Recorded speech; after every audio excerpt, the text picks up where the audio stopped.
Well, we are back. Sorry for the inconvenience. We just missed now the end of the first end. Al, what happened? Well, we saw, I think, the pick on Marissa Winkelhausen's stone, and that pick enabled Sidorova to split the house, and they were able to convert that into a two-ender by exchanging takeouts. And so Sidorova has a 2-0 lead now playing the second end, and they've thrown a short guard to get things started, which is good news if you're a Jäggi fan, because they need some stones in play to generate too. And just thanks to Martin for going up on the roof and having to clean the snow off the satellite dish. Everything's back in order now. Yeah, it's perfect. Well, this heavy snow around. We are so happy to be here inside and not getting frozen here. That means now that Team Jäggi has now the last rock, which is certainly the advantage, and we will see now how she gonna try at least to do 2 rocks, right, to get into this end. Yeah, they've probably decided on how much risk they're going to take this end to try and generate their 2 points. So because they're down 2-0 and the game is only 8 ends, they're probably going to up the risk level a little bit and try and use whatever stones they can to generate 2 points to get this game tied up. Definitely it will be a more interesting end, because this should be, the idea would be here a kind of draw or freeze. What's the idea now of this rock? Jäggi is going to try and either get behind stones or freeze on top of stones that Sidorova may leave in play. And you'll see there was a miss by the lead, who was trying to freeze that stone. Pro side miss would have been to be short or to chip the guard out of the way, but she was wide and heavy, which we call an amateur side miss. And Jäggi's going to try and take advantage of that by having lead Melanie Barbazat try and put another stone in behind that single Russian guard. So you think she will put it in the 12 foot, or what is the idea? The goal has probably come to about top 8 foot. They don't want to come right down to the one into the 4 foot, because that would set up a pocket. But they are, the prime idea is to try and get it at least somewhat covered behind the blue one, so there isn't an opportunity for a double takeout. Yep. So I think she decided to open up, or what do you think now that she takes the blue one? Well, she's left with a either or. She can either play the run back, which probably has higher chance of success, or try and hit the yellow Jäggi stone directly. She's chosen to play the run back.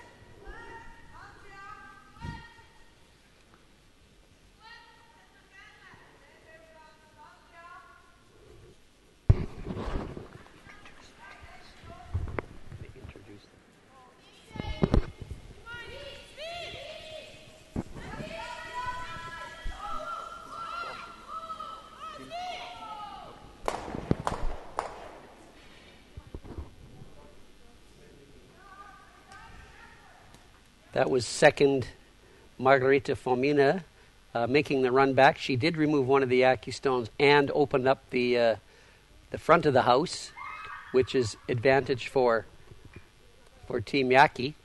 Now Jäggi has 2 opportunities on this one. They could ignore that blue stone and go behind the other blue Russian stone,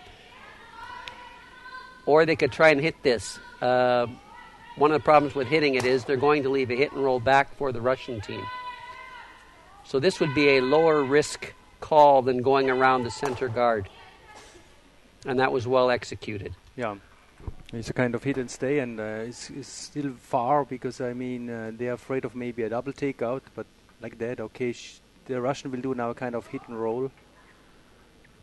Just put the blue one in front of the shot. Yeah, and this will be Margarita's second stone this end, I believe. And they'll be trying to hit and roll in front of the Jäggi stone to make it more difficult to remove. Now this stone is getting out near the edge of the house.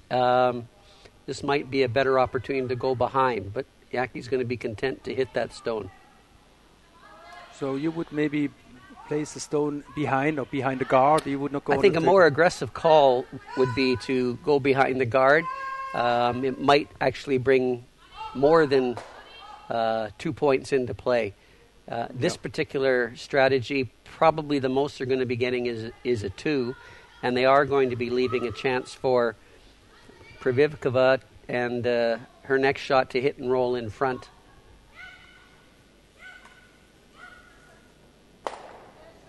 And that stone is on the ring, so it is still scoring. Yeah, it's fighting up. And as I said, now we have lead Ludmila Privivkova, third Ludmila Privivkova, throwing to, again, they're trying to hit on the inside of that yellow stone and roll in front.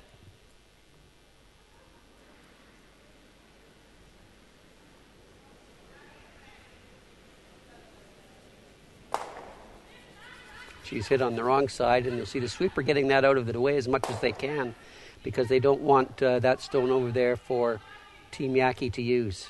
So now Team Jäggi is doing more or less what you were saying. Okay, just come around, draw on the right side, or maybe even go on the other side there, just as far as possible from the shot, I suppose. Yeah, the least aggressive call would be to draw open, which is what they're doing. They're trying to protect their 2, realizing that scoring 2 this end is important to get them back on even terms. As I say, a more aggressive call would be to go around the guard and possibly set up a 3-ender. This is third Marissa Winkelhausen.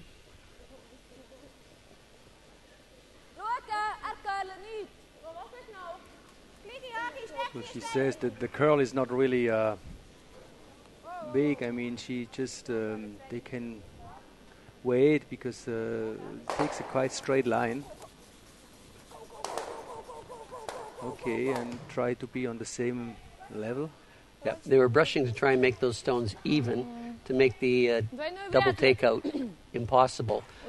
Double takeout is probably there for someone who can throw it very hard, but I think the Russians would try and hit and roll over beside the other yellow stone, hoping to set up a double perhaps a little later on. Yep.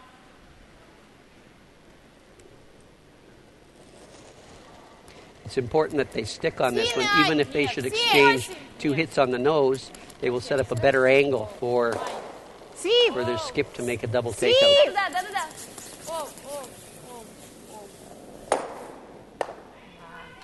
Well, now the yellow one is nicely guarded now. It was maybe not that what actually they tried to do. Even though that's kind of what they called by pushing that yellow one in behind the guard. It could set up an opportunity again, still for a 3, if Team Jäggi decided to hit and roll another one in behind that corner guard. Could do that, but I think they're playing to hit and roll to the open side.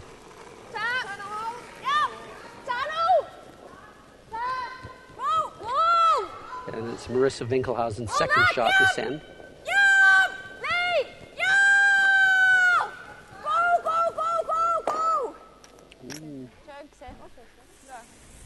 Now in a very interesting situation, she aimed for the double takeout, I guess. All right. Either a double takeout or a hit and roll. She's lining up the double now. She's took a look at the angle and where she had to hit it. She's thinking maybe hit a little less than half a stone on the center line side, and she could make the double takeout and perhaps roll up behind that guard and make it a tough shot. See the broom they're taking. They're not expecting this stone to curl very much, maybe only about 15 centimeters or so. So this is an out-turn handle, trying to hit on the left side of the yellow stone and moving on the left stone on the shot side. This is skip Anna Sidorova. She was 2012 Swiss junior champion, and she also competed last year at the World Championships for the women. So she was a very busy young woman last year, curling in lots of championships. She's even busy this year by traveling around the world. Okay, now it's quite open, the blow stone to take it out, but she still tries a hit and roll a little bit on the right side in order to... I think Michelle has indicated that she'd like to try and hit roll behind the guard and possibly set up a 3-ender. You'll notice that the third, the vice skip, is Stefanie-Jäggi, who plays second. It's a little bit of an unusual lineup. Normally, if there is such a thing in normal in curling, that the third is also the vice skip, but they've determined that their team works better with having their vice skip as sister Stephanie. Perhaps the two sisters get along a little bit better in the house, or perhaps Marissa's a better brusher. In any case, they've set up this lineup.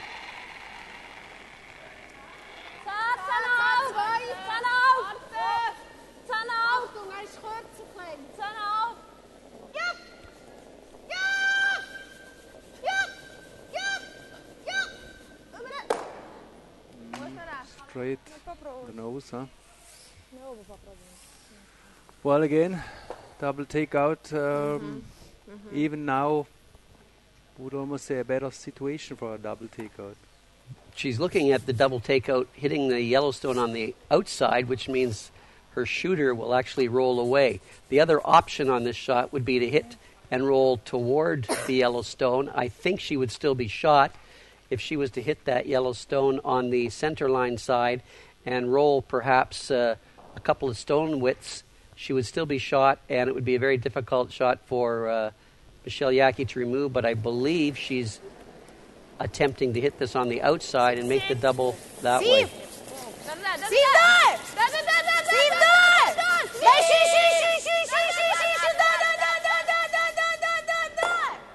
Oh, yeah.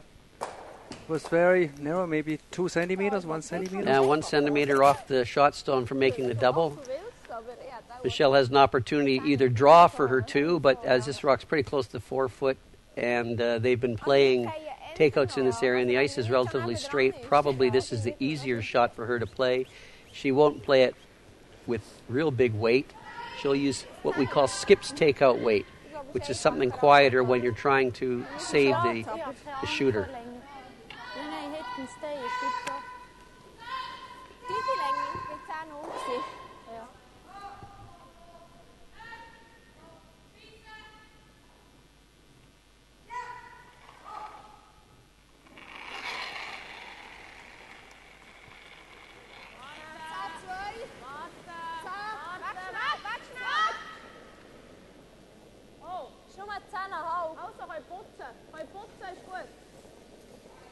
Well, looks nice. Nice, quiet, control weight. The brushes were indicating a 10.5. That's the time it takes the stone to travel between the hog lines, which is a nice, quiet, controllable weight. A lot of high-fiving going on there. So Team Jäggi has scored 2, and they've tied the score at 2 points each. And there's a shot there of Coach Thomas Lips of the Russian team. He was coach last year of Team Miriam Ott, who won the World Championships. He is a Swiss citizen, but the Russians have hired him to be their coach this year. And there's coach of Team Jäggi. That's Anita Jäggi standing with her iPad, keeping track of everything that's going on in this game. Those smiles there. She's happy the game's been tied. Well, it's 2-2 after 2 ends, so we're going to have a short break.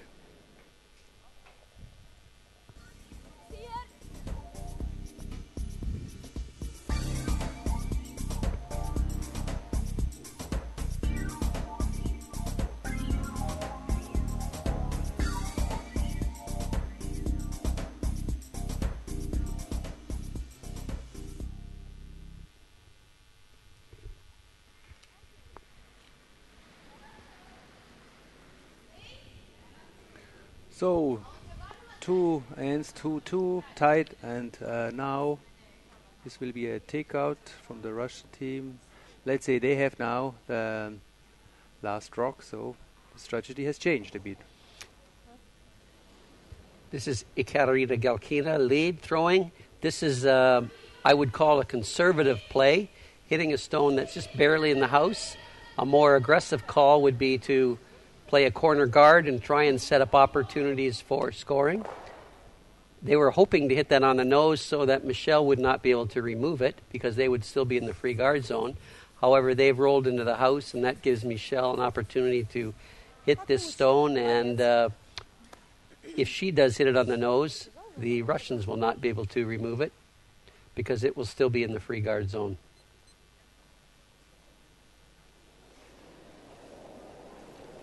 Lead Melanie Barbizat, the 2012 Swiss junior champion.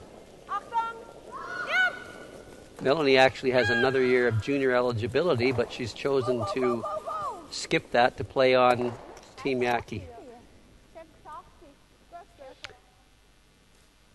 So we're going to have an end similar to the first one, a kind of a little bit hit and roll, and again look at maybe the next dance, what's the strategy of doing. But I think this end is again the kind of wait and see, right? Again, this is quite a conservative call.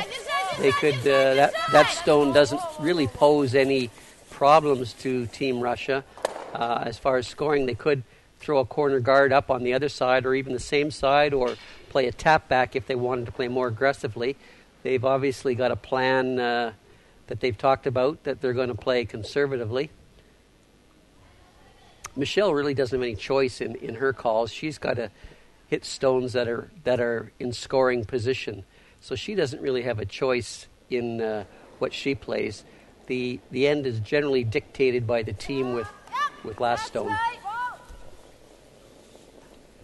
This is second Stephanie Jäggi. Yeah, it was Stephanie, not Michelle. No.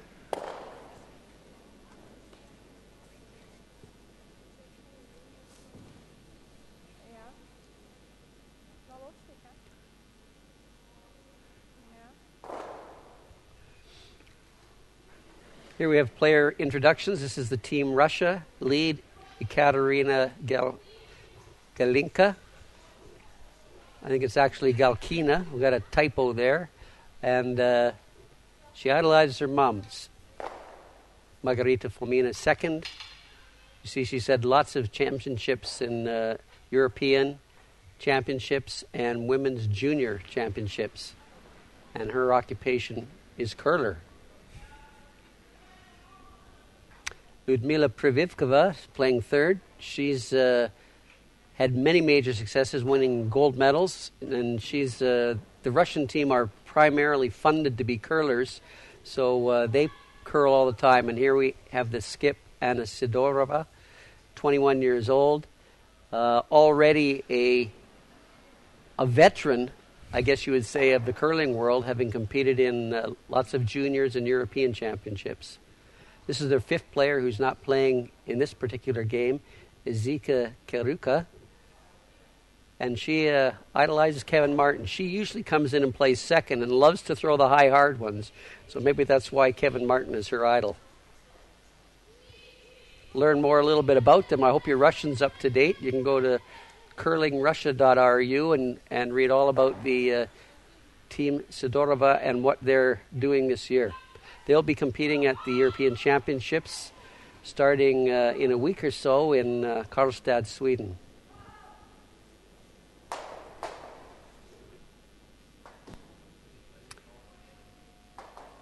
So coming now to the Swiss Jäggi team, the lead is Melanie Barbizat, as you said, junior Swiss champion.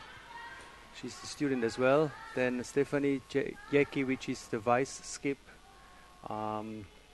being Swiss champion as well. Business economist. On the third, we have Marisa Winkelhausen, which her idol is Roger Federer. And on the fourth, we have Michelle Jäggi, who's actually younger than Stephanie. So maybe this is the good combination, being skip and vice skip, right? That the sisters are... Sisters maybe have some ESP between them. Anita Jäggi is the coach, as we have seen before. Really important person. Not only to get the grades, to actually support the team. I noticed that the idol of Michelle and Marissa were Roger Federer and Rafa Nadal. I wonder if the two of them get out there on the tennis courts and try and beat each other as well in the off season. Well, they have certainly something to discuss about. Interesting thing is about the Russian team. I mean, they were riding student curling. I mean, the profession is to be a curler and a student, right?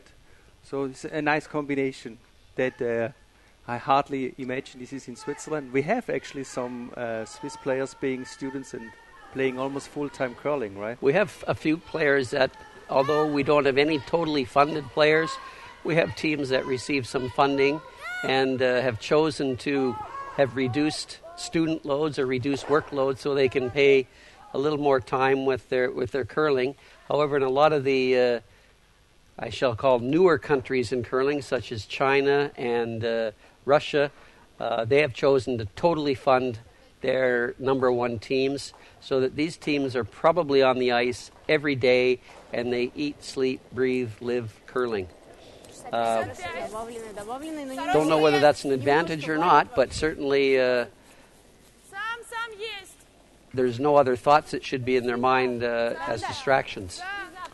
Well, and you know, nowadays it is never too old to be a student. I mean, Elle or I, we could be students as well, right? I mean, we all the time learn day by day. So yeah, I'm a student for the rest of my life. I think I've learned something new every day.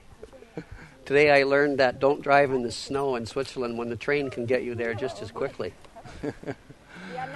Well, I hope that you got the winter tires, you know.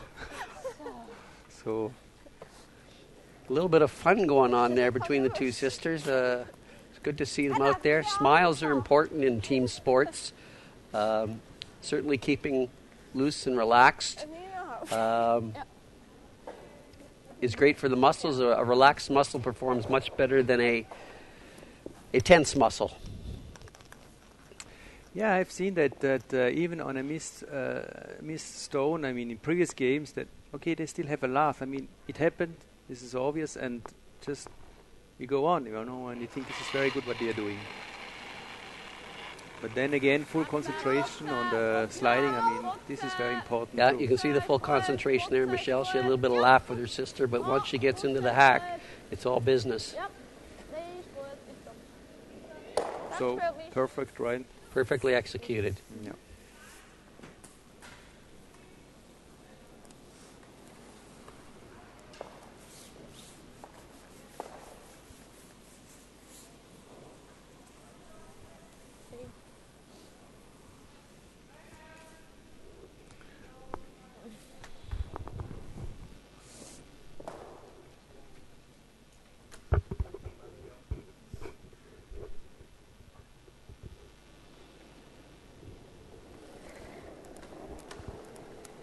Well, a little wobble there as Sidorova came out, but she seemed to have corrected herself.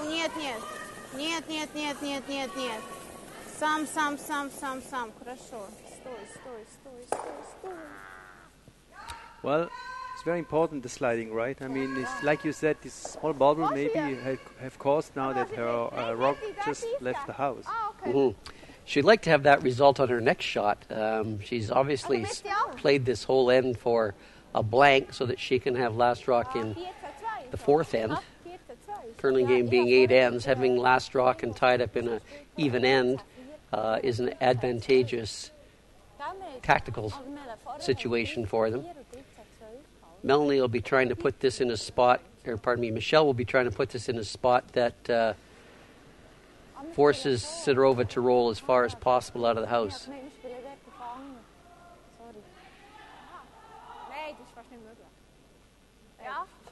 Having a little discussion at the hack about the speed of the ice.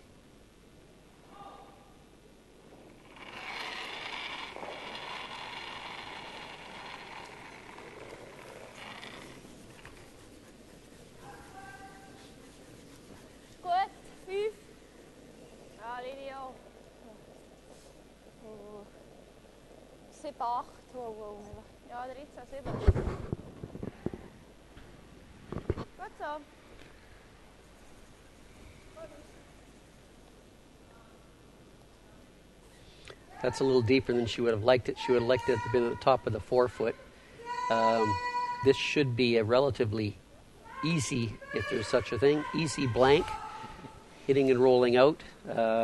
only has to roll the shooting stone probably about 1.5 meters to get it out of the house. Well, it looks easy. It's true. But still, you need to play it. I mean, how many easy stones we have seen, and then it turns out it was not that easy.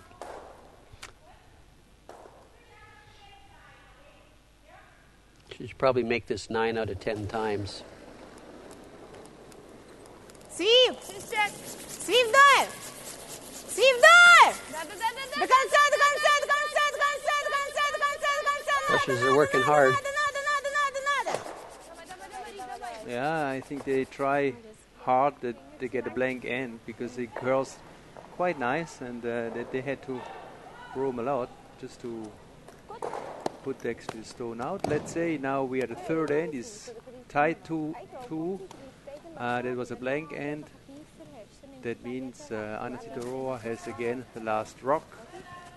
Now we are trying to switch the scoreboard to take a look on the other semi-final of Miriam Ott against Silvana Rinzoni. And here we go. Wow! So you see the second end, a 3 rock. It looks like Miriam played the first end open and it was blanked.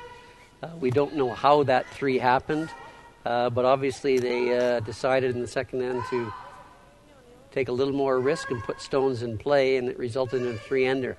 So they're certainly in a control position early in the game. Well, thank you. Back to our game. Lead Melanie Barbizat delivering the first stone, and we'll see whether Team Jäggi is going to take a little more chance. You saw them talking between ends there, and generally when the players get together, they discuss the plan that they have for the next end. So they will talk about how much risk they're going to take and what they're going to try and accomplish. And you'll see they tried to throw that one just short of the house. Unsuccessfully. They would like to have stopped that in front of the house to force the Russians to put another stone in play.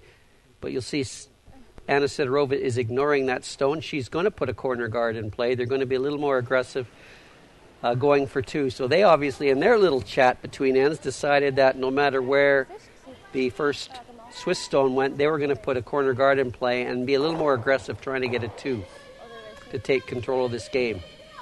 Well, this is nice because I think then the whole game gets more interesting, you know, because now certainly they have more variation in the game. More stones in play is always good for television viewers. We like it when there's more stones in play. That corner guard is a long way out there.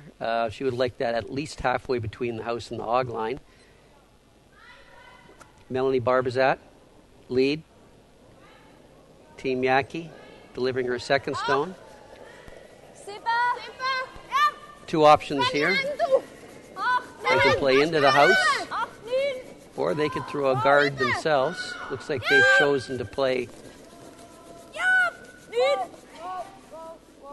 into the house and bump that stone back. I'm not sure whether the one in front is touching the rings or not. If it is, it can be hit. If it's not... Well, tell me, El, who actually... usually they can decide, but they would have an umpire to look at it if they would not agree? If they can't determine if that rock is in by a visual look, they are permitted to use a measuring device to measure to see whether that stone is in the house, and they could call for an umpire to come out and measure that stone. But it appears that it's clearly not in the house, so it cannot be removed, although it can be moved around.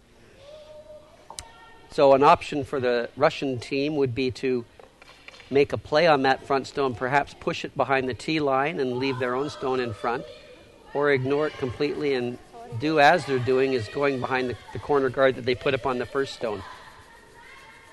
Well, this is nice. So, but I think still the yellow is. Don't think so? He's fighting there. Well, we should have a view on the tops to see it. You know. It's very close, but I think they determined that it was out. This was a nice draw. It's a nice shot by lead Ekaterina Galkina for the Russians. Stephanie Jäggi now will be trying to throw quiet weight to remove that stone And if she doesn't, she wants to at least move the guard out of the way.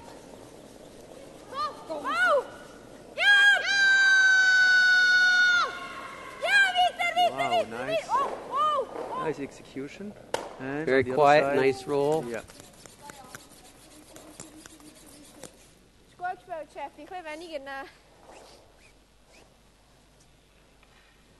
Well, maybe she would have preferred that the yellow would go a little bit into the red or whatever, but it's a very difficult double, as the one she's going to try and hit is actually behind the other one. So I think she's probably going to try and hit and roll to a corner guard and perhaps do some damage on the yellow stones behind. So she's going to try and hit the one that's just outside the house in the middle, perhaps pick off one of those stones in the house and roll over partly behind her own blue one. Now, she could do that with lots of different kinds of weights. She wouldn't have to throw full takeout weight. She could do that with quiet weight and leave all the stones in play behind the tee line.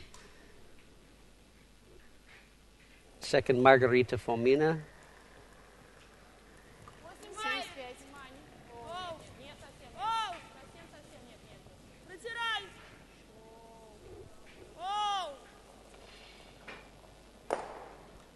Made contact on the first one, didn't get any of the other ones in the house, and the shooter rolled out of play. so now the team Jäggi will play a guard. This is quite difficult in a way. Where would you put now the guard? I mean, you have two yellow rocks, so They'd like to put that guard right back where that stone that was just removed was, just short of the house, okay. And right in front of the one that's on the button. The one on the button is very dangerous stone if you're the Russian team. If the stones were not that near the forefoot, you might see her go up and peel off the corner guard. But I think Michelle's looking at this as an opportunity to perhaps steal a point without last stone.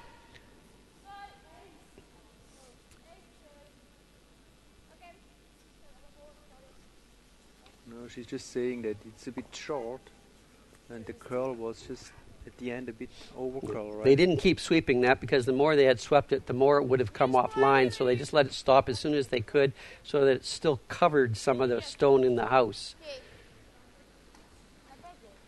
However, with the curl in the ice, it is available to Team Sidorova to make a play on the one on the back. You'll see she's indicating she wants the shot to be just backline weight. So this is Margarita Fomina's second shot, throwing backline weight just to push the other stone back. Doesn't really worry if it goes out of play. Just wants to move it back and perhaps roll toward the other yellow stone.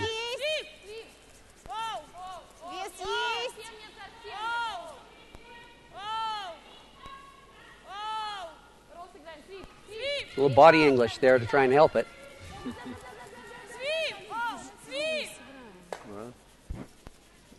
Very nicely done. So there's two yellow stones behind the tee line. Those are actually could be very useful for the Team Sidorova to use to try and score there too. Rocks behind the tee line can never get better, but if you can put one in front of it, make it very difficult to remove.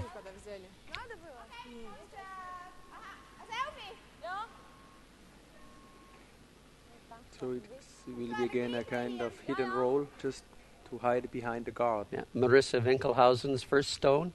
She's going to be playing quiet weight again, maybe a hack weight, and try and hit it on the center line side and perhaps get the shooter to move a little bit in behind the guard.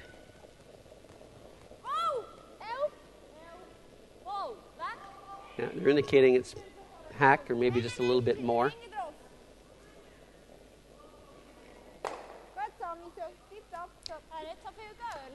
Well executed to move it out of play. However, she did not get the roll in behind the guard, so that means that Sidorova can attempt to get the roll in behind the guard. Whoever gets this roll first will have control of this end. Yeah. Because as you said, the two yellow rocks behind the tee line, they look nice. I mean, at the moment it looks like three yellow rocks, but at the end it will be the rock in the tee who will count. Rocks behind the tee line or stones behind the tee line are actually the friends of the team that has last stone in the end, regardless of what color they are. And stones behind the tee line are not your friends if you don't have last rock. So those aren't really friendly stones as far as Michelle is concerned. Again, you'll see the amount of ice being given. They're not expecting a whole lot of curl here. Again, probably playing just backline weight. This is Ludmila Previvkova throwing.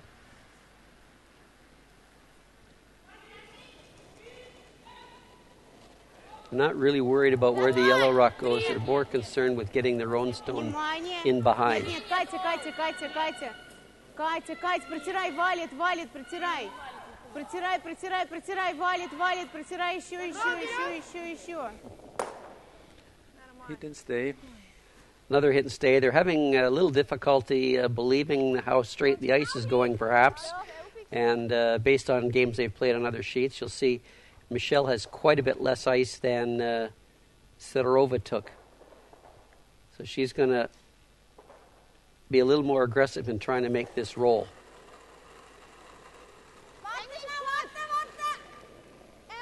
This is same weight she threw last time.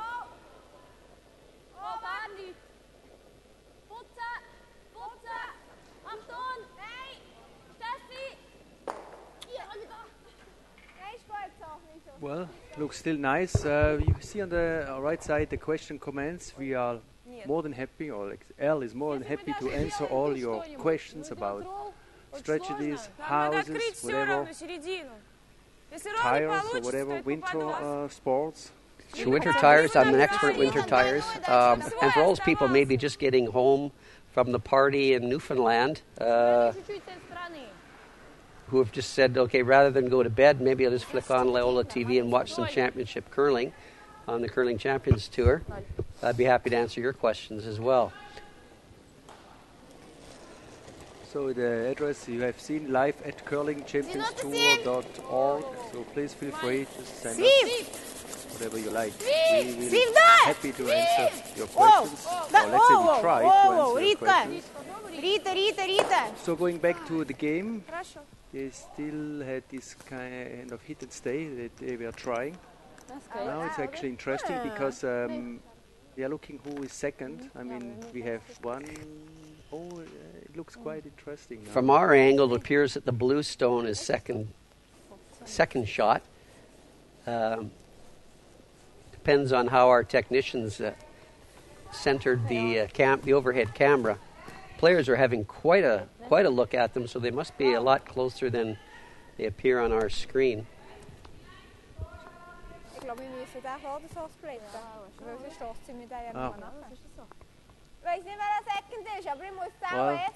we have technical help, but for the size it's a bit difficult to see ourselves. I mean, what are now the possibilities? That stone at the top of the 8 foot is a dangerous stone. It certainly can be used and moved closer if Team Russia, and I think Michelle recognizes how dangerous that is, and I'm sure she'll make an attempt to get it out of play.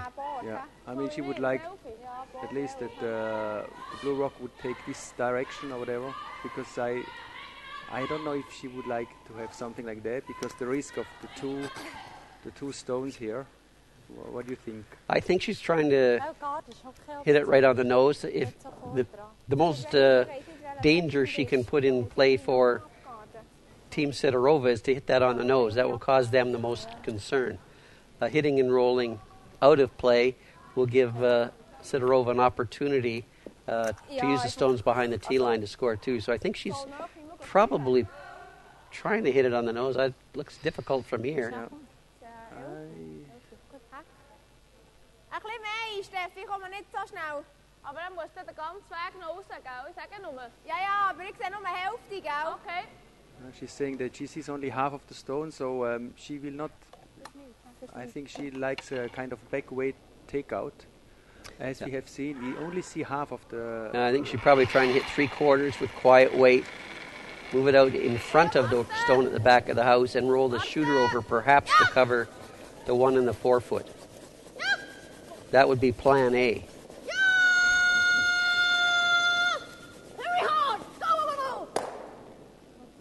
Well, Well done. Well done. There was no plan B in that case. Not in that case, they stuck their plan A and... But you all the time need a plan B, right? I mean, this is almost... Almost every shot, there should be another shot in the back of your mind, and as the vice skip in charge of the house, you have to make that decision pretty quickly, whether you're going to stick with the original plan or move to a second one. Team Sidorova has some opportunities here. They could ignore all those yellow stones in play and try to draw behind the corner guard that is just outside our picture, or they could hit the stone that's just biting the forefoot and roll in front of the other one. Something like here, right? Yeah, or they could play a freeze. Okay. Freeze would be... Через похож чуть-чуть надо. О, линий много. Очень много линий. 4 I'm not зацепить. sure what she's chosen. 4 зацепить надо. I think she's trying to draw. Свиф, да. Свиф для линии, для линии, для линии. Да-да-да, прятать, прятать, спрятать, спрятать, спрятать. До конца, до конца, до конца, до конца, до конца, до конца. Вес тоже, да, не бросать, не бросать. Ближе, ближе, ближе, ближе, ближе.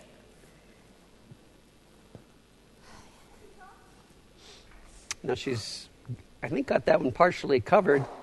However, it's not shot stone, and that will give Michelle a couple of different options about what she might want to do. Вначале бросились. Ja, vind je zo? It's probably slightly more covered than it was on the last one. It looks to be half or maybe slightly more than half under cover.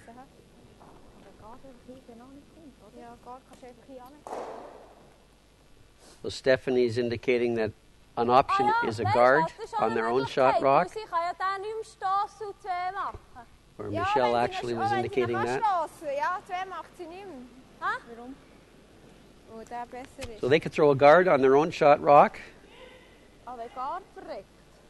Ah, nee, dann nimmt sie den. or they could just try and make that blue one disappear. Ich weiß auch nicht, ob der so gut... Wie viel siehst du von dem? Ist der So the first question was all of them, how much you see of the blue rock, and I think this is maybe less than a half.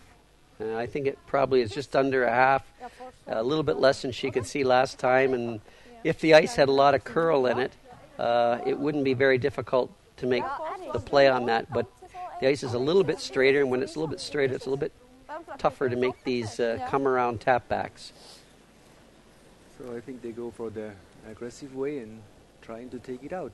I think she's Sorry for him. she's going to try and make that blue stone go away and leave it wide open. A perhaps more aggressive call could be the guard. If she was to position the guard properly, sort of between the blue and the yellow one, then it might be difficult for the Russians to get in there and score. I mean, just her previous stones was already a backhand takeout, so maybe she feels better to do another takeout. If she can make this one go away, she knows she'll at least force the Russians to attempt 1 point. They won't be getting a 2 on her. Warte schnell, warte schnell. Ja. Ja. Ja. Very hard. Go, nog goed, nog goed. Dankjewel, Miss. Nice. And well executed. Well, So although that leaves an open draw for Sidorova, there are 4 yellow counters sort of sitting in her eye. When she settles down in the hack, those are not invisible to her. And she'll have to be fully concentrating on putting this one. She needs to hit a piece of the forefoot to score her 1 point. well, now we can say the psychology plays a big role in this game. I mean, it's always the draw itself is not that difficult, but you have seen these 4 yellow rocks, so if you fail or if it doesn't arrive, well, then there are 4 for Team Jäggi. Huh? Yep. This is the first pressure shot of the game where someone has really needed to step up and make a big shot.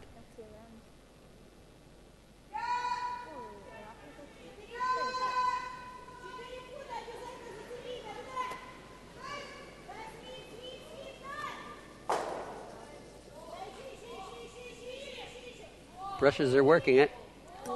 They seem happy.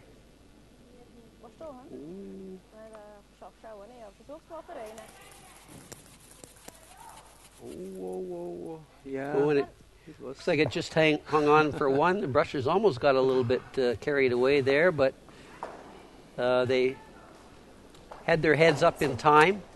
And so Team Sidorova scores 1 to take a 3-2 lead after the halfway point of this game. And the Russian fifth player there can breathe a sigh of relief. Well, wondering what game she's doing now at the moment. But that it was a very interesting end. It's 3-2. That means Team Jäggi has now the last rock, and I think that was the idea too, to almost force the Russians now for a rock, and I think they played very well this end. Yes, that was certainly their plan. Their plan was to force their opponent to take one so they could get last stone back. Being down one with last stone is a mini control position that teams like to be in. So Michelle will be going hard, I think, this end to try and score 2. And Team Sidorova isn't going to give her an easy time. She's going to start with a center guard. Would like to have that one a little closer to the house. Well, we're going to take a look about the other semi-final on seat number 5, where Miriam Ott playing against Sony. Well, 3-1. Still having this burn of 3 rocks, right? But so Tiranzoni was forced to a single point in the third end. Team Ott has last rock in the 4th, and you'll see that skip stones to come there on that one. We'll try and keep you updated as to what happens there as we move forward. so, El, how many questions you have already from side from Canada or from Australia? I see we've got some people awake in Canada. We've had good mornings from Calgary. I don't know if it's good morning. It's well, they're having breakfast now. well, I don't know about breakfast. It's 6 o'clock in the morning there on Sunday morning. I don't know many people get up at 6 o'clock-ish to have breakfast, but perhaps they have. Well, they went to the bakery and just having now a croissant in front of the listening to your expert commentatory. I mean, what is the best what they can do? A cup of coffee, Yeah, have their latte and their Gipfel and watch some curling on Loyola. Well, probably they would like to go to bed, but because the game is that exciting that they say, well, let's take another look for another 10 minutes, another 15 minutes, right? So they're going to finish the coverage, which I think now with the standing of 3-2 and the young team Jäggi is playing very nicely against the Russian team with Skip Sidorova. Very nice.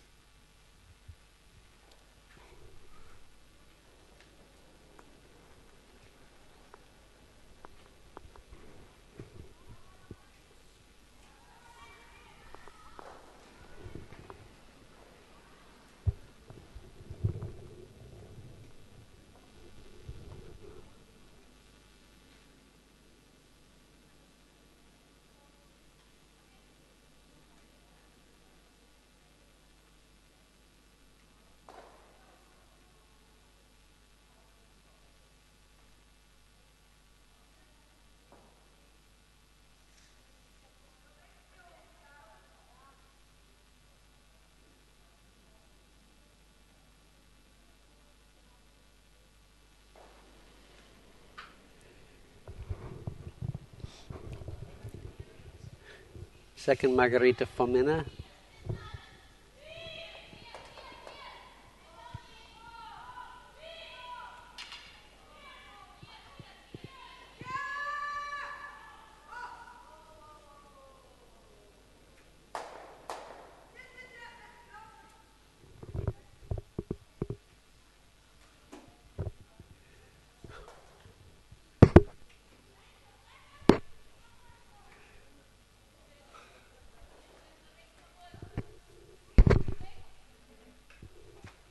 Just had an email come in from Vancouver from an old colleague Doris Torrance, who was actually coach of Team Jäggi last year, saying hi from Vancouver. I don't know what she's doing up so early in the morning. Well, she got an email from the Team Jäggi saying, Doris, let's look, our game. This is, I think, a very normal procedure that she will get up and just check such a good game, Very noble, or maybe she just got home from the party that she was at. Well, we don't go now too much into details. Let's focus back to the game.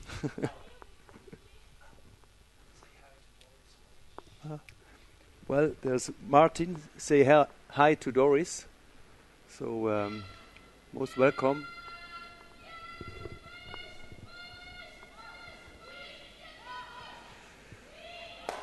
You see, Team Sidorova has ignored the Jäggi stone that's in the house. It's second shot, and they've decided a more aggressive plan is to go around their own center guard and try and sit two behind the guards. As you can see, this one's come up short. However, it's still a center guard, could be used later on. And the shot stone is fairly well guarded, although it's behind the tee line. Michelle will not be trying to remove that out of play. She would actually like to draw around those two and keep her stone in front of the tee line. If she was to draw down and tap that stone behind the tee line, then the Team Sidorova could just sit in front of it.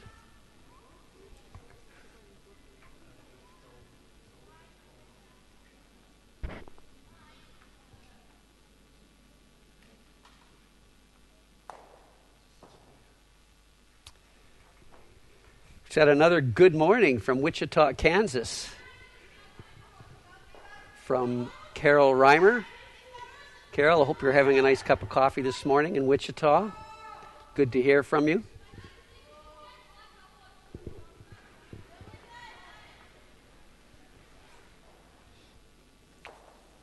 Hope it's not snowing as much there as it is here. I know Wichita can get some fierce storms sometime.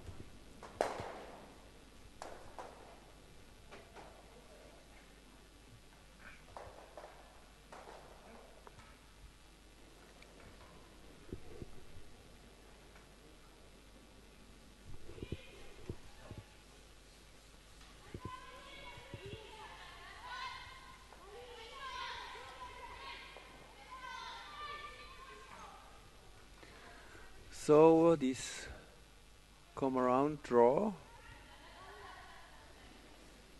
looks nice. Okay. Well executed, keeping the stone in front of the tee line. Michelle's going to try and make a double takeout with perhaps soft weight. She's asking for maybe hack weight. Not giving very much ice. It's, again, quite straight. I'm a little bit surprised because this in-curl used to curl a lot, so maybe the ice condition has a bit changed, With only 2 games going on out on the ice on this 6-sheet facility, there's certainly less heat being generated out there, and it's quite common when there's only 1 or 2 games being played, that the air temperature is quite a bit cooler. Of course, that will keep the ice from warming up, and cooler ice is generally a little bit straighter than warmer ice. So it could be the fact that there's only 2 games going on there that has straightened the ice up a little bit. Now, Marissa just made a great shot. She touched that stone at the back, although didn't take it out, touched it at the back, and is made that shot on the side of the 8-foot is now shot stone.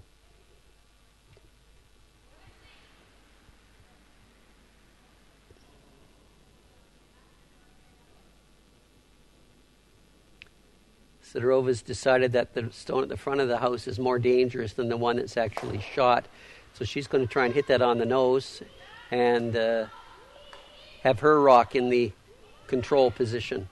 Stones in the front of the 12-foot, in front of the 8-foot, we call that area just in front of the house all the way to the front of the 8-foot, we call that the control zone. And the team that controls that area the most is generally the one that comes away successful. So they check again which stone is shot, right? So our camera angle shows the yellow one, and I think Michelle seems to agree with that. However, I think she's going to have to make a play on that front red stone because it's definitely in a place that can be used. But you would not maybe suggest to do a draw instead of playing after tee? I mean, it would be nice to stay in the 8 foot or something like that. I think she'd just like to hit it in the nose or perhaps even roll right in front of her other one and make the double takeout. Because, of course, she hits it on the nose without taking out the back one. The shooter will remain as third shot.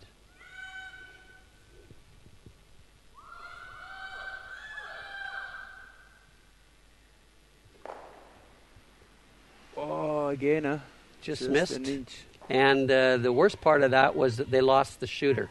The shooter has rolled out, so they have no rock up in that control position. Mm-hmm. It was funny because in the beginning the brooming was very strong, and then suddenly they said just let it go because I think the stone just drifted a bit outside. Huh? It's possible that the ice is straightening up as the game goes on. The ice is actually, as ice makers will tell you, it's kind of a living thing. And it does change as the game moves on. It can become faster, slower, straighter, or more swingy. And so the curlers really have to keep their eye on the conditions as the game moves on.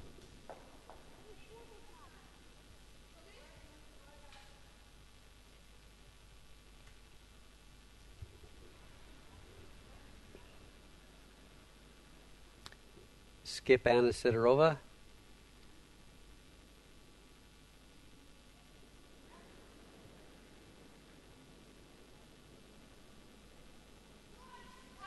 She's chosen to ignore Jäggi's shot stone and try and get behind first. And this one is very light and way over curled.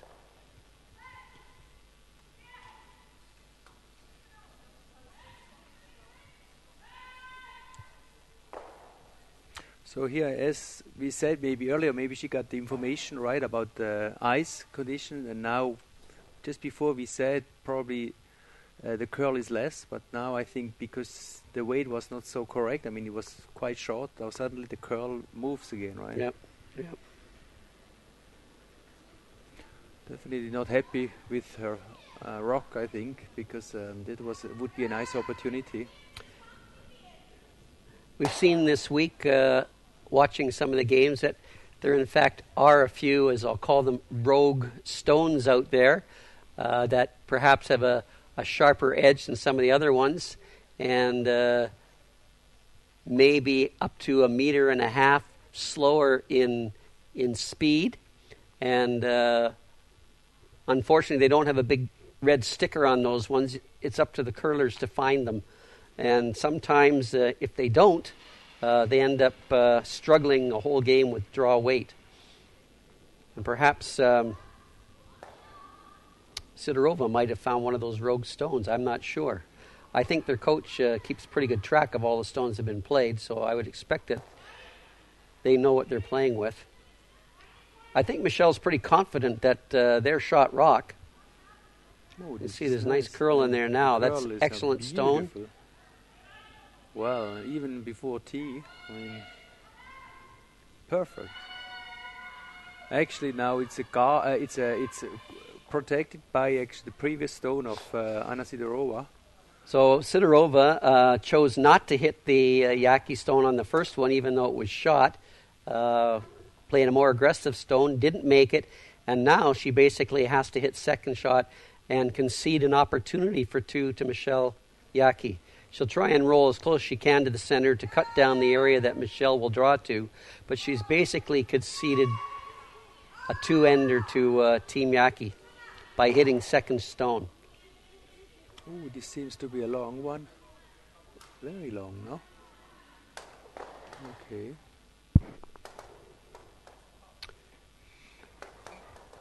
And Michelle has an option of either playing a takeout or a draw, whichever she feels most comfortable with. This is the skip's prerogative. She could throw exactly the same shot she just did and draw for two, or she can play a quiet weight tap back on the red stone. So as a vice skip, you just look at your skip and said, what do you feel like, skipper? And whatever they say, you agree. So, okay, we see here now the possibility that Jäggi can get 2 rocks in this end. Would be very nice. Look carefully the last rock. I believe she's chosen to play a back line weight tap back.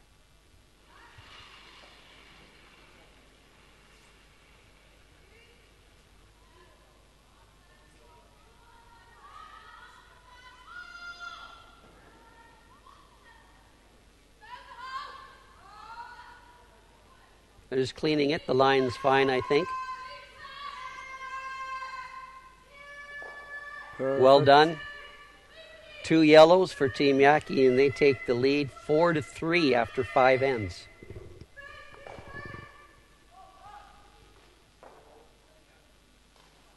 So that was very nice. We take a look quick on the other semi-final of Odd against Tirinzoni.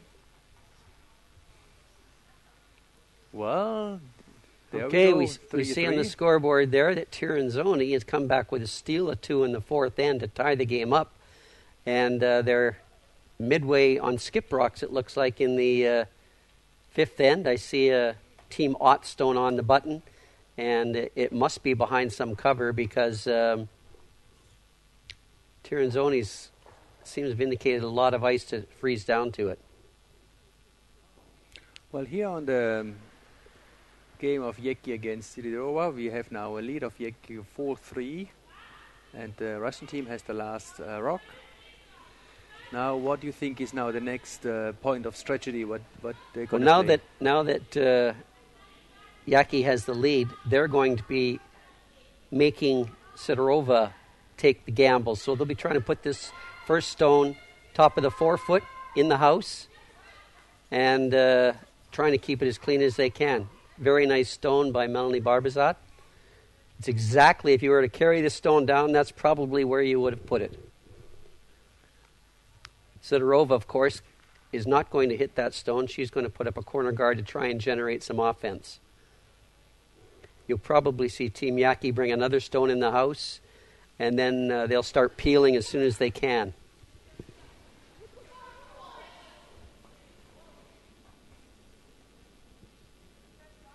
Oh, what's going to happen here? It appeared that stone caught some debris from Katarina Galkina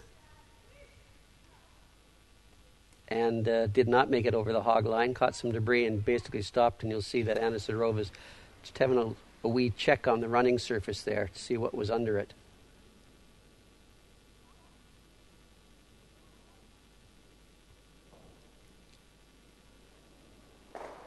Well, so far the team of Sidorova has won all the games, so they come clean into this semi-final.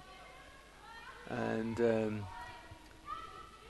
there's a new situation too, that now that for the moment Team Jäggi is perform very well, and it will certainly be an interesting end.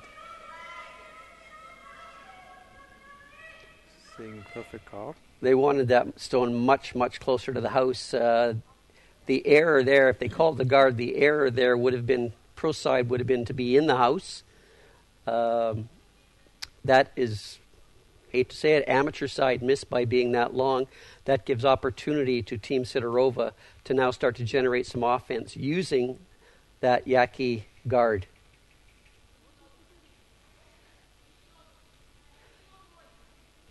Players have to be aware out there, of course, at this level of play. They do make a lot of shots. They're curling 80% most of the time. They make 80% of their shots. But they have to be aware of, if they are going to miss, they have to miss in the right place. It's like a golfer shooting for a pin. That just off the green to the side of the pin, there's a lake. So if they miss, they don't want to miss in the lake. They want to miss to the other side of the green. And the miss on the last shot by Jäggi, a guard was called, but a miss would have been in the house. That would have been acceptable. It would have put pressure on Sidorova to still make a play. So now this has got just a little bit more complicated for Team Jäggi with that guard in play.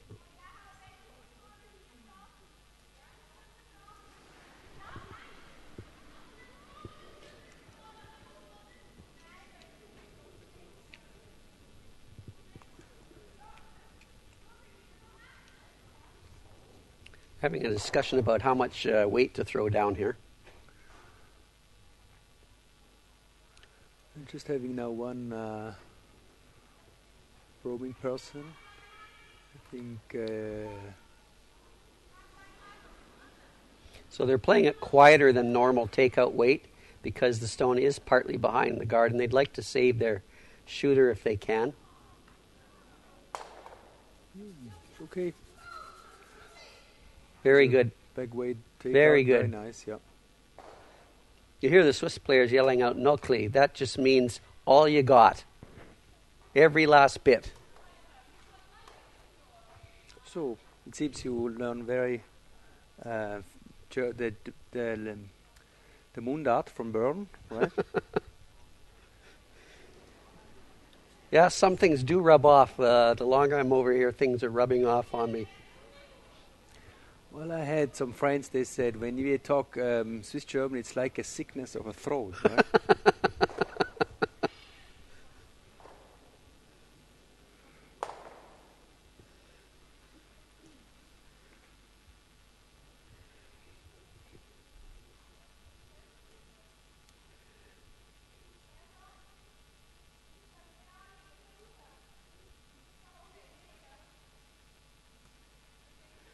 I think Michelle would like to make that middle guard go away if she could, but while there's still a stone in the house. You'll see Sidorova back there doing some jogging. As I said, there's only 2 games out there, and she's probably a little bit cold. Skips don't get to do a lot of physical exercise, so the ice is a little colder with only 2 games going on, and she can probably feel a little bit of cold in her extremities, so she's going to do a little jogging and get the blood flowing.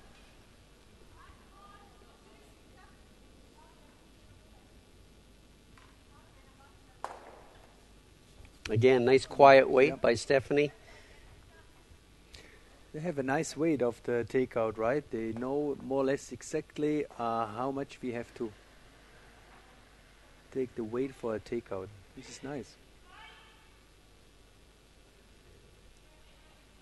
Sidorova is going to ignore that front stone now and make a play on the shot stone and try and get a roll in behind that guard that was inadvertently placed there by the Team Jäggi.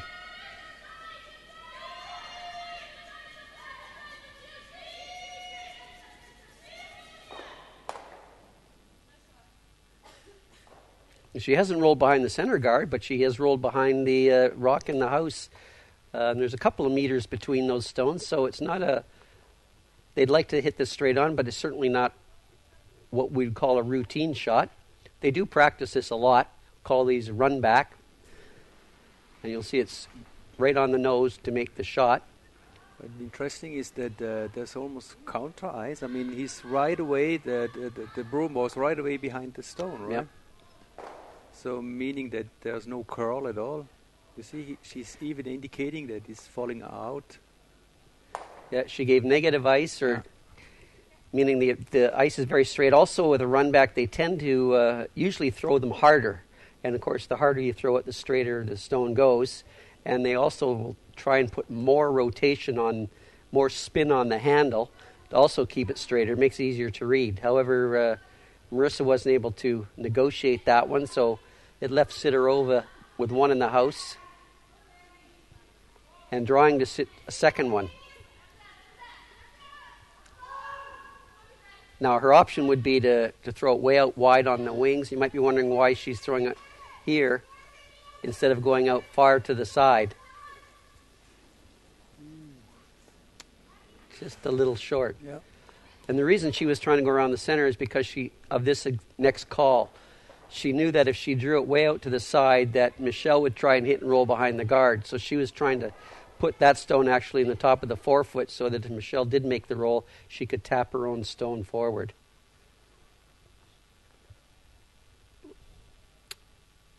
Marissa Winkelhausen with her second one.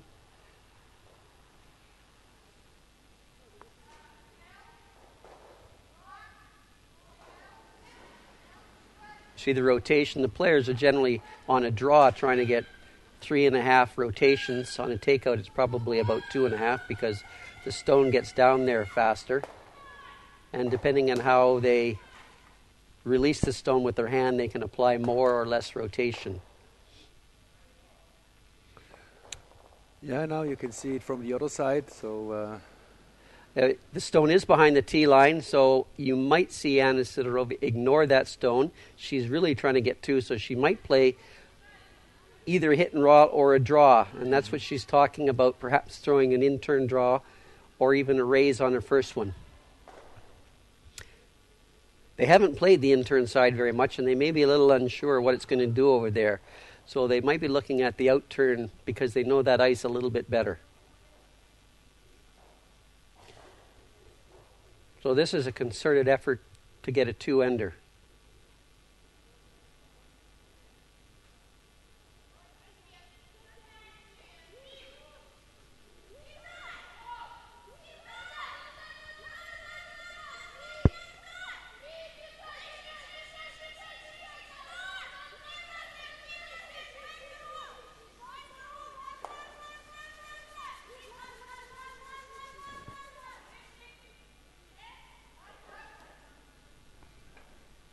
So there were now 2 blue rocks out of it.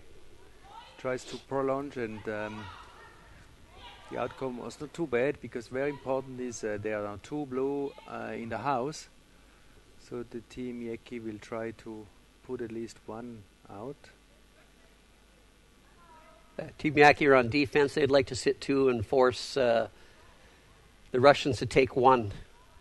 Not too many sports out there where we actually want your opponent to score, but in curling, we do like our opponent to score 1 when they have last rock. Got another email back from Carol Reimer in Wichita, who's enjoying a cup of tea. Wish I had one here. My caramel macchiato's gone right now. I need another one. And she fell in love with curling during the last Winter Olympics in Vancouver, my hometown.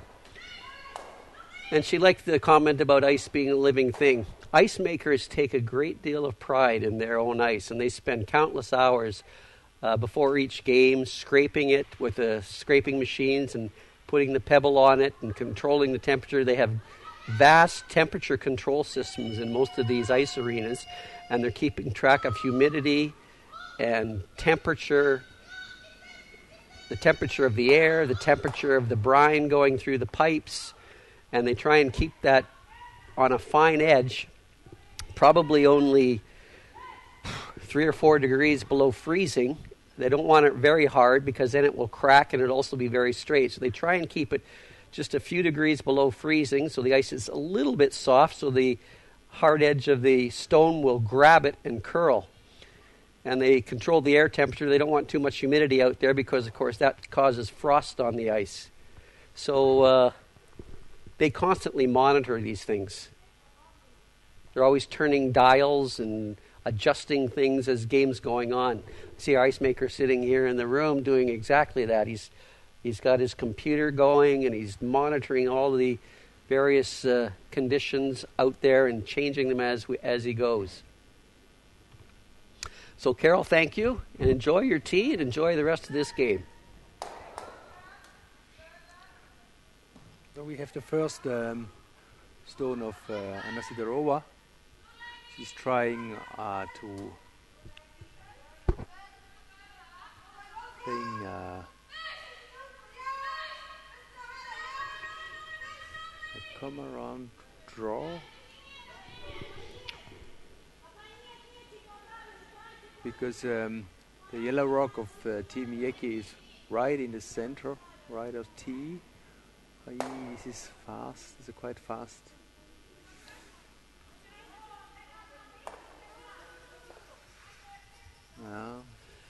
Not so easy, huh? They would have liked to move that Yellowstone right out of play in order to perhaps bring that one that's just biting the house into play as a counter.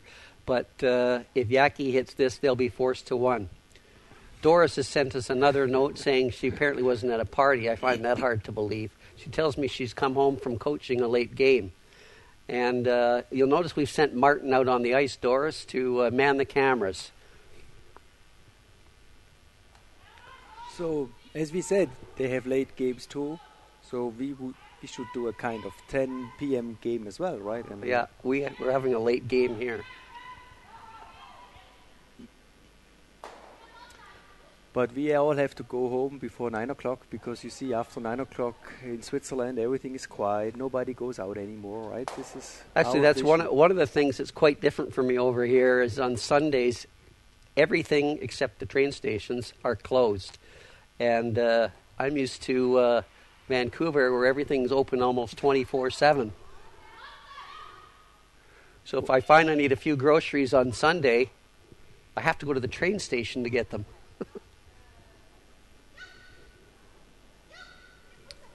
Well, it means we have more time to watch the curling games, you know, and concentrate on let's say, our hobbies, whatever. That is why we say Sunday is a holiday for everyone. Yeah, Sunday's a curling day.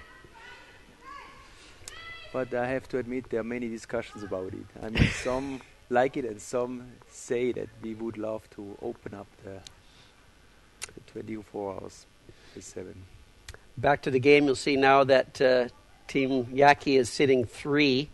And this is another big shot. 2 ends ago, they forced Sidorova to draw against 4. This time they're forcing her to look at 3. So another big pressure shot. She's down 1 point. Can't really afford to not score this end.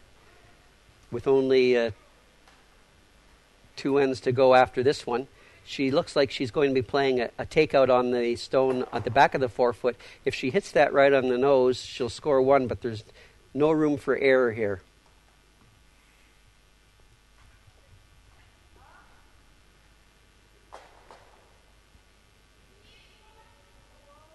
Looked like she gave that a push maybe a little bit on the outward side, although the sweepers are on it.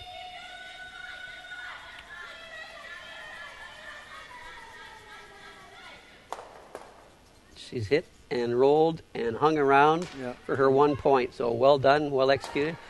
Faced 2 pressure shots and has now tied the score at 4-4 after 6 ends of play. So 6 ends, it means 2 ends more to go. So I think the strategy of Team Jäggi will be now to have a clear end, whatever, and having the last on the 8th. Yeah, this is a textbook kind of tactical situation where the team that is throwing first, Sidorova, they would like someone to score 1 point. They don't mind if they steal one, or they would like Jäggi to throw one. Team Jäggi, on the other hand, will be trying to blank the end, so they will play the last end tied up with last stone. So you can look for this first stone to be close, and Team Sidorova to force the issue a little bit with more stones in play, trying to force Team Jäggi to score 1. They do not want her to blank. On the other hand, Team Jäggi is going to be trying to blank, or if a situation seems to arise early, they may try and score 2 or 3 themselves. Quite often in curling games that are tied up after 6, you'll see a big end scored in the 7th end. When one team is trying to force the other team, and the other team also goes on the offense and scores a 3 or 4 ender to put the game away.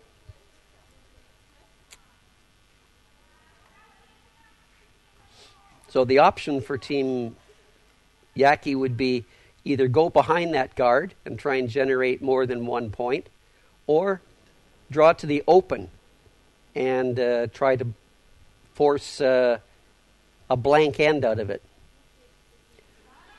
So they're sending a message right now that they're going to try and get a 2-ender, which is exactly what Team Sidorova wants them to do. She would like them to try and put stones in play. But what are the other possibilities? I mean, there's a free guard zone, so she could have played a corner guard there, but I think she wants to keep the play in the house to keep the blank opportunity alive. Now, that stone may look good, just behind the button, behind the guard, but it's in fact in probably the worst place it could be for Team Jäggi, because now Team Sidorova can sit one right in front of it and cut the scoring area right down.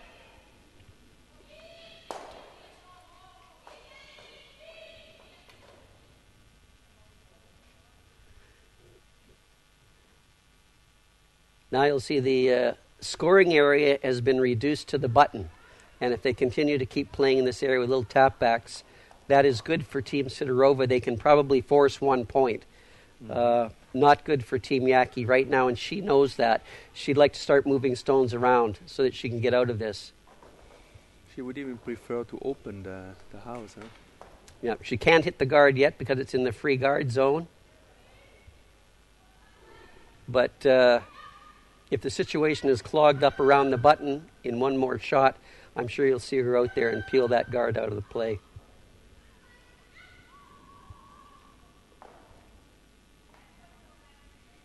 Well, this is fine too. In fact, they've played the split on the top one, which has got 2 corner guards, and I think Michelle will be more than happy with that result. In fact, that's probably what the call was. They were playing backline weight, and if it got by, it would come down and stir those rocks in the 4-foot around, but if not, it's created 2 corner guards for her and open up the middle. Now, I just say that this player gave a lot of handle. I mean, did you see how many times now the stone is turning, right? I'm of the school that more handles better than less. We try and the stones are actually manufactured so that the edges on the stones are actually manufactured so that 3.5 rotations down the ice is how they really work the best. And I would say 4.5 is better than 2.5. That's true. But so that one probably had in the neighborhood of 4 rotations going down the ice. And sometimes if you don't have enough handle, the path of the stone is a little unpredictable. So if you get all 4 teammates throwing the same amount of rotation, it makes it much easier for the skip to be able to read what the ice is actually doing. And teams spend a lot of time practicing their releases.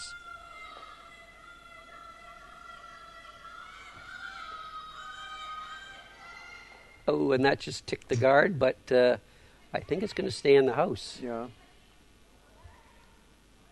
Not too bad. At least it opens a bit. Decision time for Team Russia. Hit that one or throw a guard.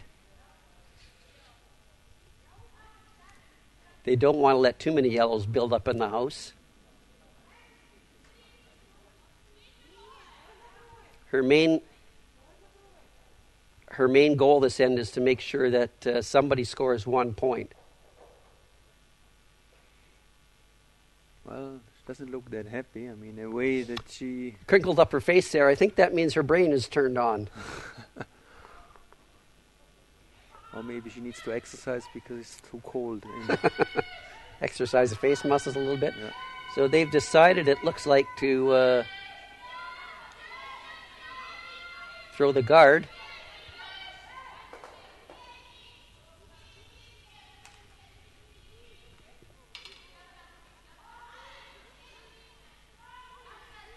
They don't want this in the house, really. They don't want it anywhere that Michelle could hit and roll in and put another stone in play, which is what they've done. So Michelle could remove that guard and actually put a 3rd yellow stone in play, or perhaps even make the double. They would probably like to stop that about 0.5 meter short of the house.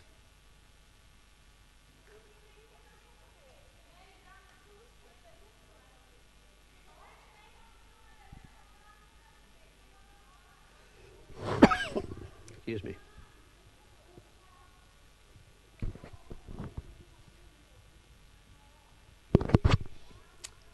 Team Jäggi's having a discussion about how much weight they can play to either make the double or hit and roll in. It's going to be up to Stephanie Jäggi to perform the shot. Nice follow through.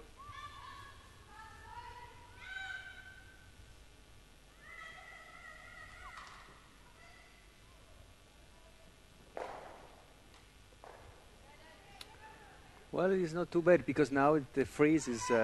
Now she's moved the yellow stone out of the way that was protecting that. Yeah. And even though it's guarded, that stone at the front is a yellow stone, and it could be hit straight back and leave 3.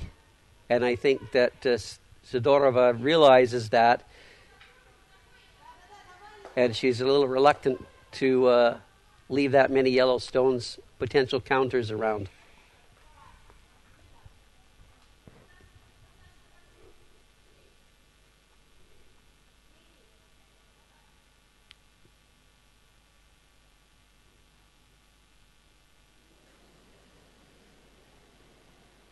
So they're going to remove that one stone on the side and try and roll in behind.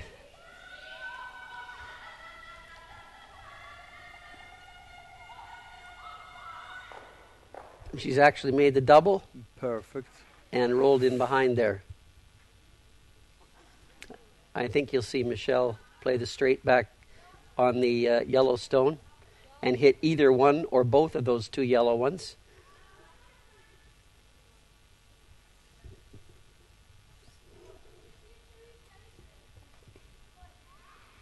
So that decision didn't take very long to make.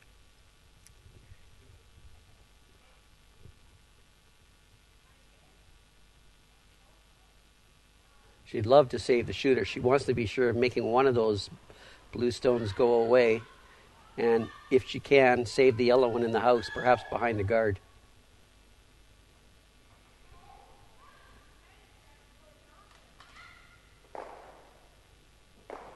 And she's done just that.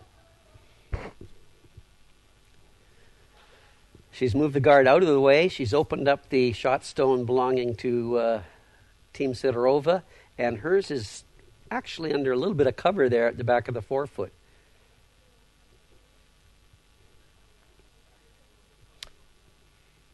So this is Ludmila Pravivkova's last stone, last third stone of this seventh end. And she's throwing, I believe, a guard on the one on the button. And it must be precise, otherwise Jäggi will be able to get to that stone. And sit two.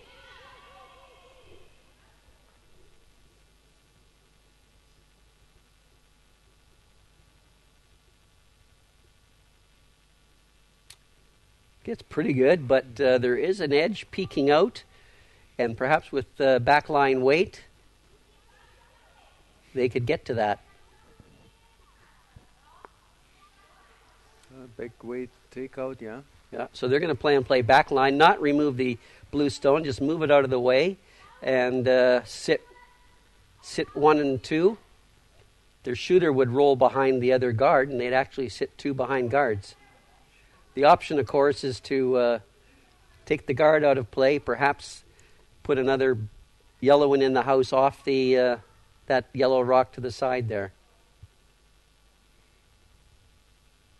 Yeah, I mean, she explains that the options is never mind if she would touch the blue rock. It would be certainly nice to see the curl of the yellow rock going straight to this port, huh?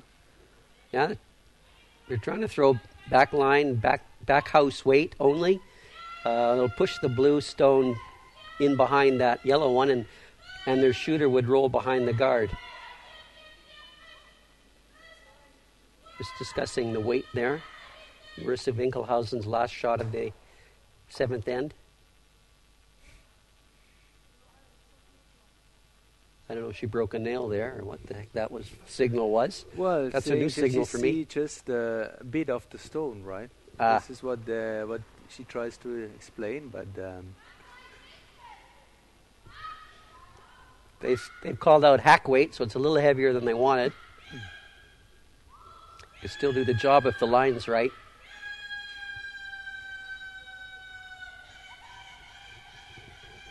Wow. Whoa. That is tremendous stone, right? Great sweeping, great brushing. They actually hit too much of that stone.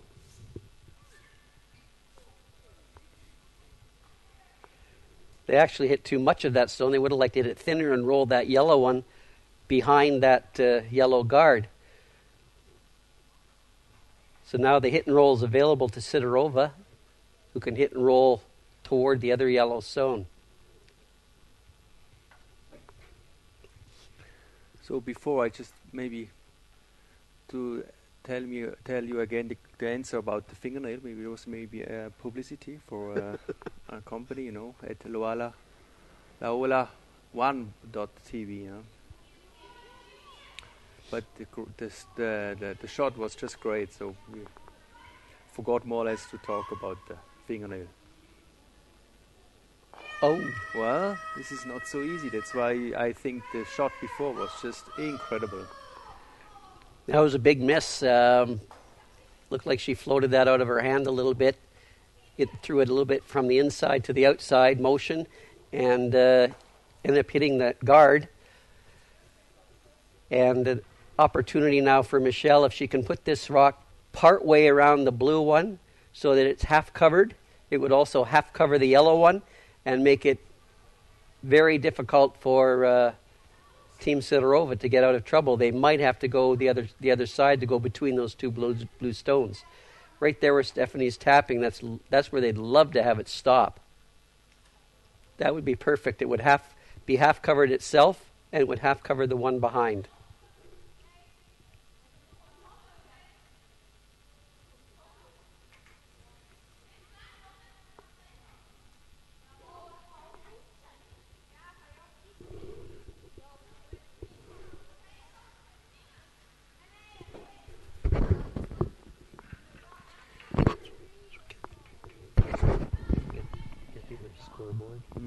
After this end.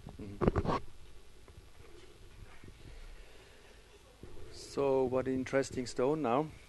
Well, Al, I think we really enjoyed this game at the Laola1.tv, and this is a very interesting or important stone in the seventh end of Sidorova-Jäggi.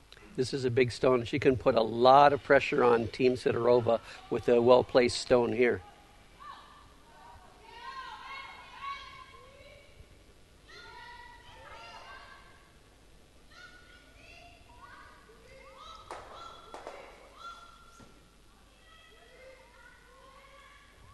I don't think it's curling as much as they would like.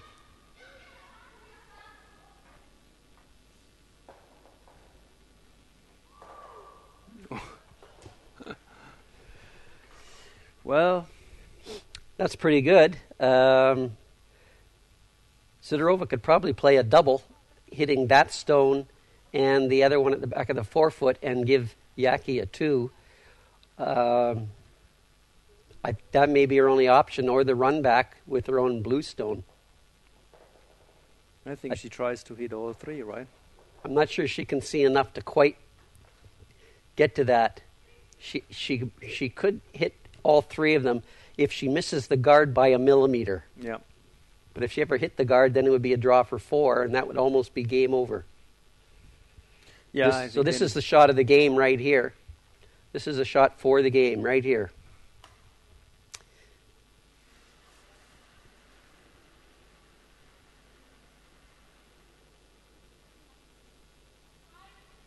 She's looking at trying to make 2 of those go away, which would give Sidorova-Jäggi a draw for 2 and a control position coming to the last end. If she doesn't make 2 of these go away, it's going to be more than 2 for Team Jäggi and put them on their way to victory here.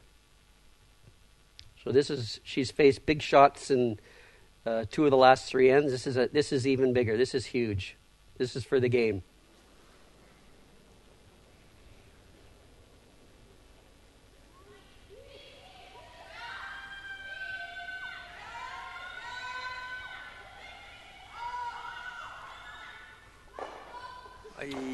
And she hit it too thin to get the other one.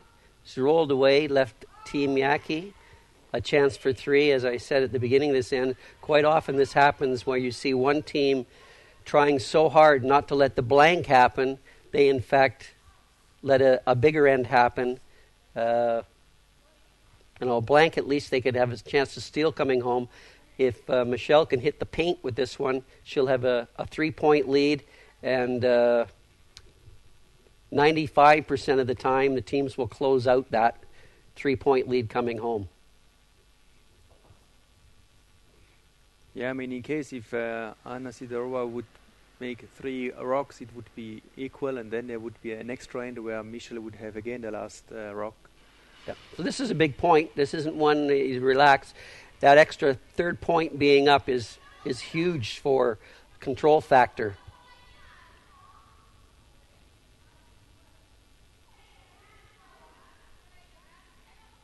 That's true. She says that there's a rock behind, so I think it would be too long, right? But like that is perfect. Well executed. 3 points, 7-4 for Team Jäggi now, heading to the last end, or potentially the last end of this semifinal game at the Zedo Women's Classic. So we move now to the other semifinal. Wow, this is really tough here. 4-4. And Miriam having the last rock in the 7th. They're in the same situation where Team Tiranzoni's been trying to force Miriam to take one. And it's early in that end. They're just finished lead stones. And Tiranzoni will be trying to force Miriam to take one, and Miriam will either be trying to get 2 or more or blanket. Well, now with a 3-point lead for Team Jäggi coming home, you'll probably see her throw the first stone through the house. This is probably that many people would not understand. I mean, if you're a non-curler and you say, hey, why you go through this beautiful house? Any stone that is put in play is potentially something that Team Sidorova could use by either going behind it or freezing to it or tapping it back. If it's not in play, they can't use it to score. So Michelle Jäggi and her team will be trying to keep this end as clean as they can, and they'll be playing takeouts as soon as they can, also trying to roll their shooter out of play so that Team Sidorova has no stones to use to generate 2 points. Now, the next stone will be interesting because of this free guard. She tries to dip a bit the stones on the left and right side. This is quite difficult, right? I don't think she'll do that because if she was to play the split on this, that would in fact leave 2 stones in play, and she doesn't want any in play, so she's going to throw another one through the house. Okay. Well, with a lead of 3 rocks, it should be okay, you know. I have just seen that in some other games, you know, where they try to just dip a little bit, and if the team with last stone is trying to score the extra points, then they'll play the tick. But you realize that you have to leave 2 in play to play the tick. So here is a second corner guard on the opposite side by Katerina Galkina. So they're going to try and put up 2 corner guards, the idea being that get behind one and then get behind the other and generate 3 points that way. However, now that the 4th stone has come to rest, Team Jäggi can now start to peel these stones out of play. And peeling means that they're going to not only just remove the stone in play, but also have their shooter roll out of play as well. So they'll be throwing these harder than they would for a normal takeout with more rotation on them. Stones with more rotation go straighter, and also when they hit another stone, they have more action on them to spin out of play.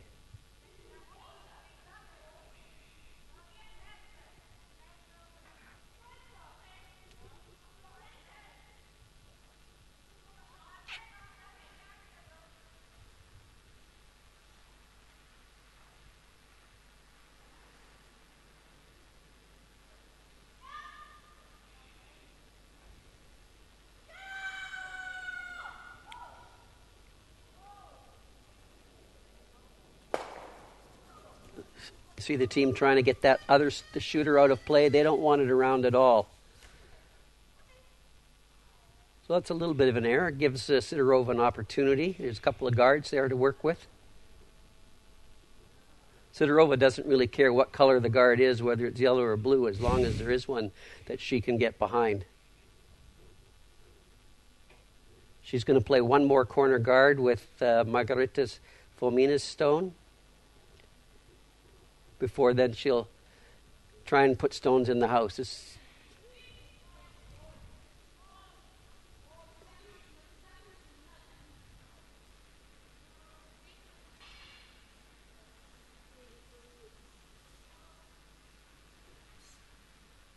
It's funny we call them corner guards, and yet everything's round out there.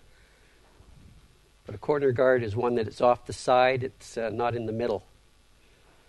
So we would have to address to the rules of the World Curling Federation, saying that Al doesn't understand why he's called a corner guard. I don't know where the corner part is.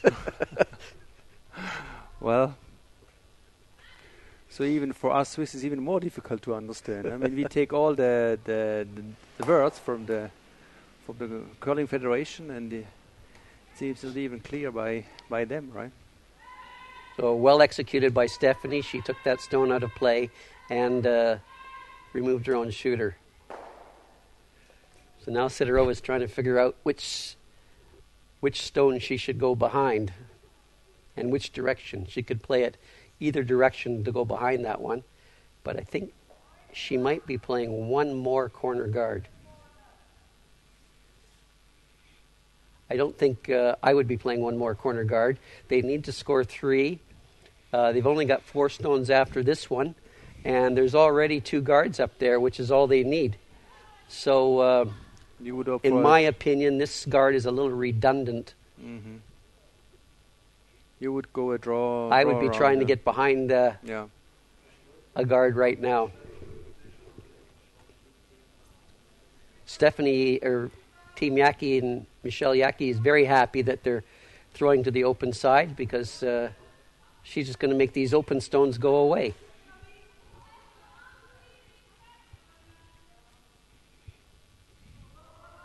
So they're playing what they call clearing weight, which means to clear that stone out of the way, plus also clear their shooter. So you see Marissa throw this one a little harder than normal. Generally, a draw will take about 14 seconds to travel between the hog lines, and they're throwing these ones at about 8 seconds only to go between the hog lines. Well done. So no hesitation now. Sidorova is going behind trying to go behind the blue stones. She's only got 4 left and needs to score 3 of them to tie this game up. Team Jäggi, on the other hand, they're doing a little arithmetic right now. They're counting stones. They say, okay, we have to take out 6 so that they can't beat us. And every time they make one go away, that's one more ticked off. So you see they've got 3 of them in the corner, and the one in front is 4 that can't score.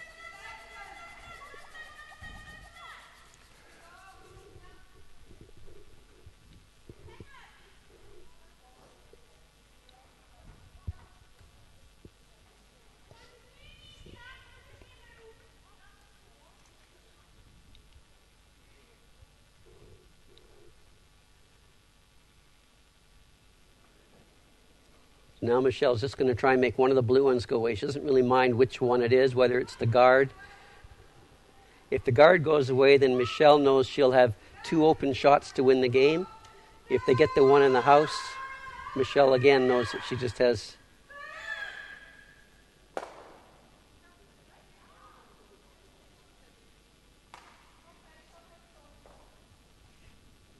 There's 4 dead blue stones at the back of the house, so 2 more and the game is over. So Michelle's going to have...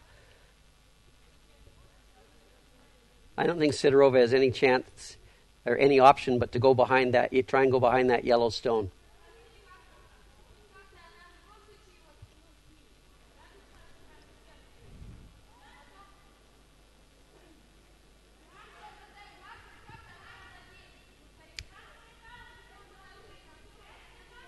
So I hope you understand what they're saying, right? My Russian isn't it's quite as good as my Swiss German. But I think they're discussing, should we guard our own and hope for a mistake, or should we put one in the house now? I think what they have to do is get one in behind the yellow. Michelle would hit the open one. Then they'd have to try and get another one behind the yellow and hope Michelle doesn't make a run through. If they play the guard, they're hoping Michelle makes a mistake by hitting it on the nose, and then they could come behind it. I think they've decided to go behind the yellow one. I think their best options are with going behind the yellow one.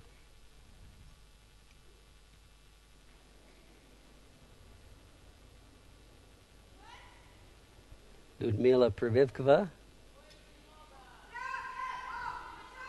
She actually skipped the Russian team for a number of years before the young phenom Anna Sidorova came out of juniors.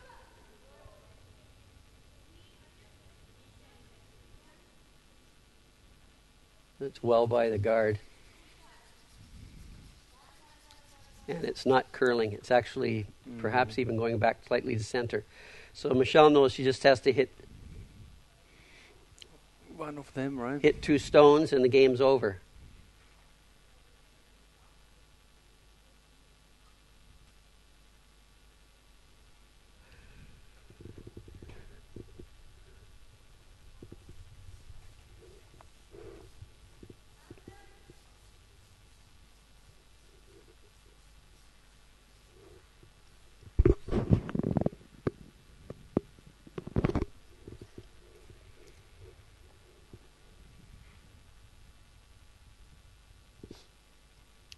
Making sure that running edge is absolutely clean. Doesn't want to have a mistake happen now with some debris left on that running surface.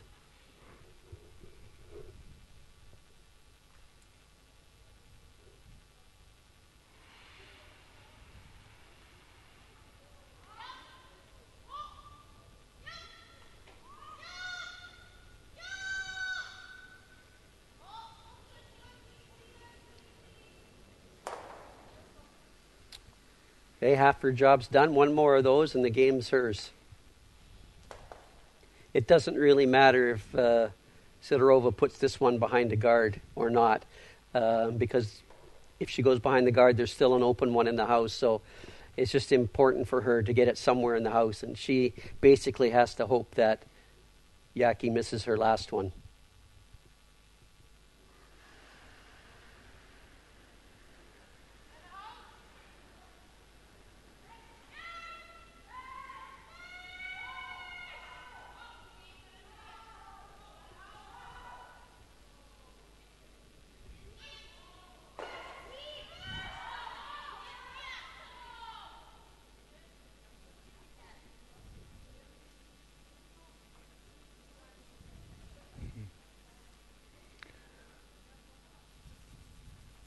It does have to stop in the paint. Well, I think she hit it even. She touches it. She might have touched it. It looks like it's just hanging on the back of the house right now. So Michelle just has to make one of these blue ones go away, and she'll win this game and move on to the final.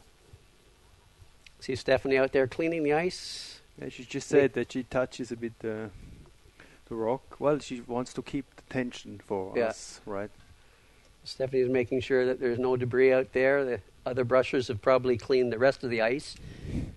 Michelle's cleaning off her stone, making sure it's absolutely spotless. And making a stone go away should be a routine shot for curlers in this level.